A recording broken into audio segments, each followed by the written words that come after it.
It started as an idea over a few beers on a camping holiday. Jason Bake loved military history and wanted to walk the Kokoda track. His brother-in-law Craig Smith was an experienced trekker, the perfect match for an expedition. There was just one obstacle.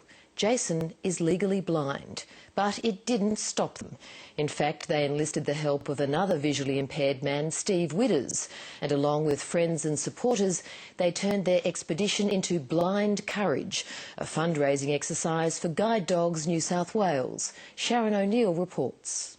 So we met in a pub at Armidale and we talked about it, and we hit it off straight away, and I said, look, I'd love to come, I'd like to be part of it. Can I please come? And I'm not sure what the answer was, but anyway, we went together.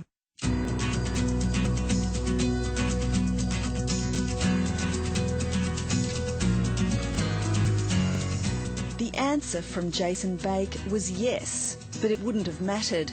Steve Widders was determined to return to the place he'd visited a year earlier with an Aboriginal leadership group, a trip cut short due to ill health. I'm not a quitter, don't give up easily, and I just had a positive attitude and said, I want to go again.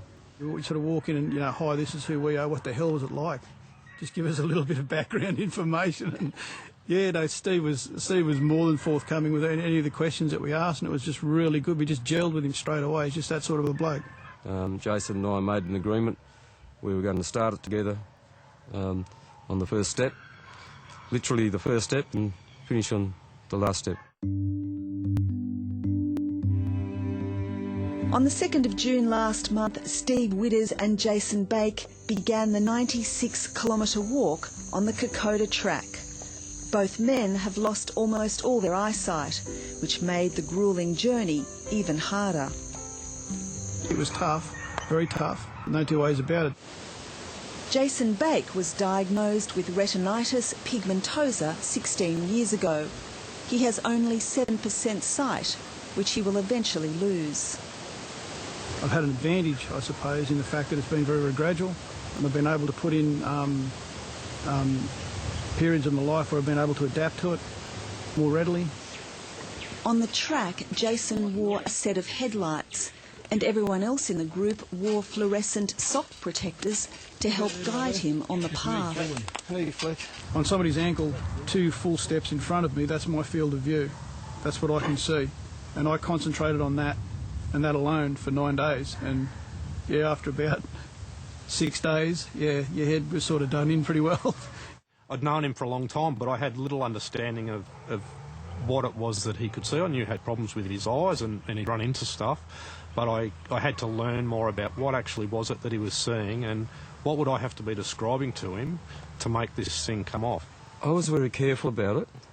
During training, back in January, I broke my ankle down on the Crozzy Hill, down at Crosmaglen, and that made me be more careful about where I stepped. Steve Widders has a condition known as cone dystrophy. It was first diagnosed 20 years ago by Professor Fred Hollows. He has about 5% vision. Well, I had a choice. I could have been the disadvantaged victim all the time with misery and sorrowful, but I decided, no, I'm a positive person. I'm going to turn this around and live life. And I was with a young guide, in fact 2 young guides. They were only young blokes. One was 28, the other one was only 24. And they'd never seen a blind person before. And they took me over that track, step by step, literally. And it was hard mentally and physically as well, but I think I was more prepared for the physical side of it rather than the mental.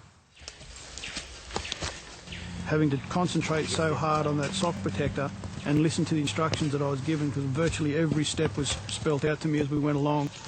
I have to step up or step down, move to my left, move to my right, that sort of stuff. It was, to concentrate that hard for 6 and 8 hours a day some days, and sometimes only 4 or 5 hours, but it was, you really had to concentrate or you'd come to grief and could risk hurting yourself pretty well. But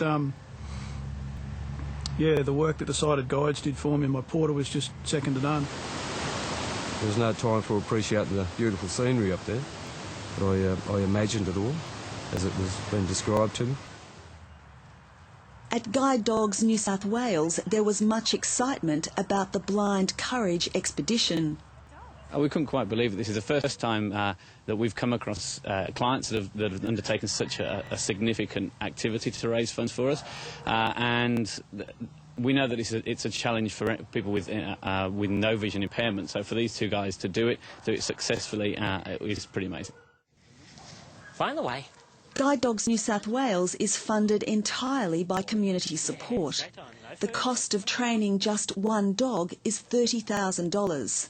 And that's the target figure the Blind Courage team is hoping to raise. Find the way. Oh, good boy. It takes 5 months of initial training to get those skills occurring. And then we can reinforce those skills with lots of praise and food. But the real training comes once the dog goes to the client. Where's the step? Find the step. There's so much that needs to happen, and it doesn't always work out.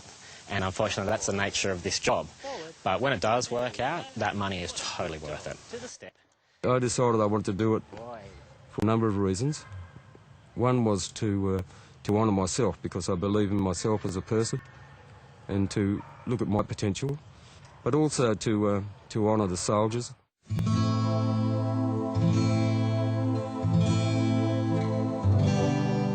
The added bonus was raising money for a charity that has supported both Jason and myself.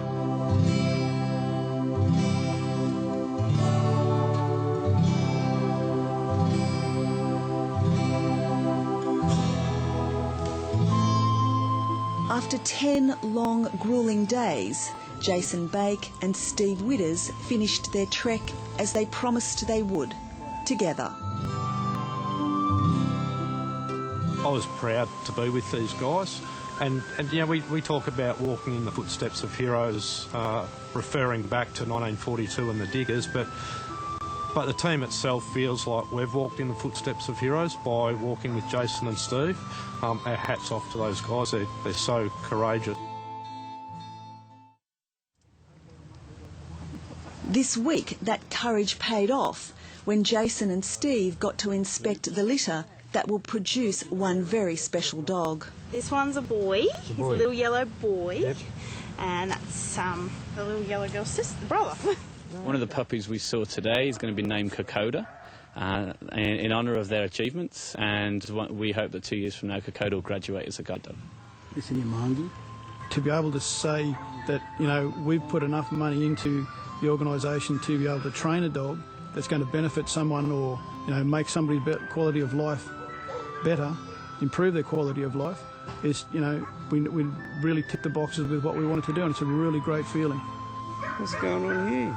Blind Courage will continue on, and there'll be more and more dogs and more people using mobility aids. So would you like to go back to Kokoda? Yes.